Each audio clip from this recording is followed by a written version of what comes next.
As for a future life, every man must judge for himself between conflicting vague probabilities.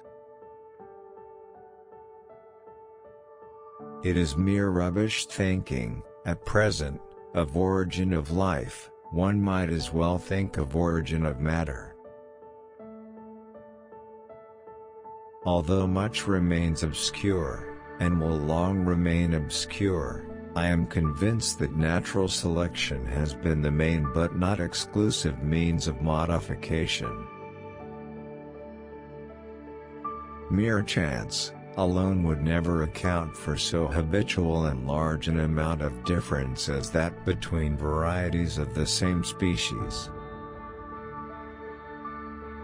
I have called this principle, by which each slight variation, if useful, is preserved, by the term of natural selection.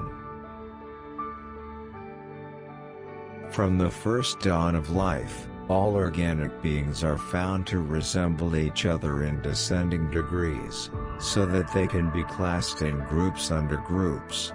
This classification is evidently not arbitrary like the grouping of stars and constellations.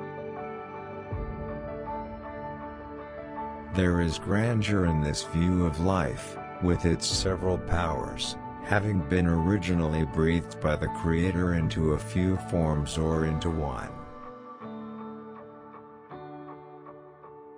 I cannot pretend to throw the least light on such abstruse problems. The mystery of the beginning of all things is insoluble to us, and I for one must be content to remain an agnostic. There is grandeur in this view of life, with its several powers, having been originally breathed into a few forms or into one, and that, whilst this planet has gone cycling on according to the fixed law of gravity, from so simple a beginning endless forms most beautiful and most wonderful have been, and are being, evolved.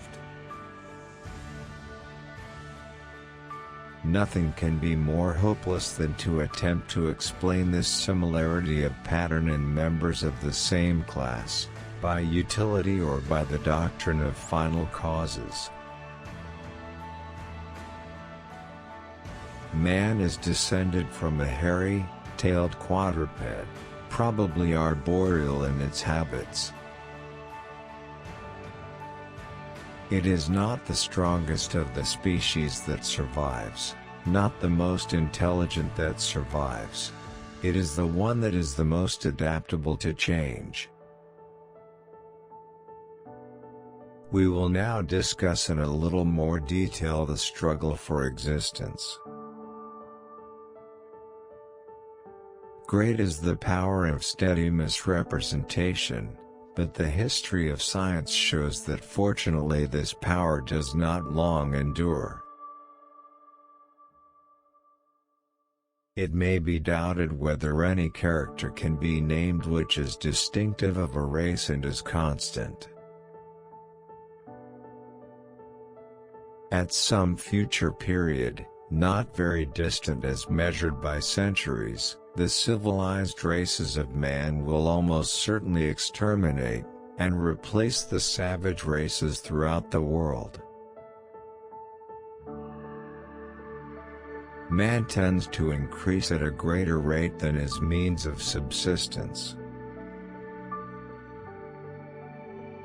The very essence of instinct is that it's followed independently of reason. One general law, leading to the advancement of all organic beings, namely, multiply, vary, let the strongest live and the weakest die.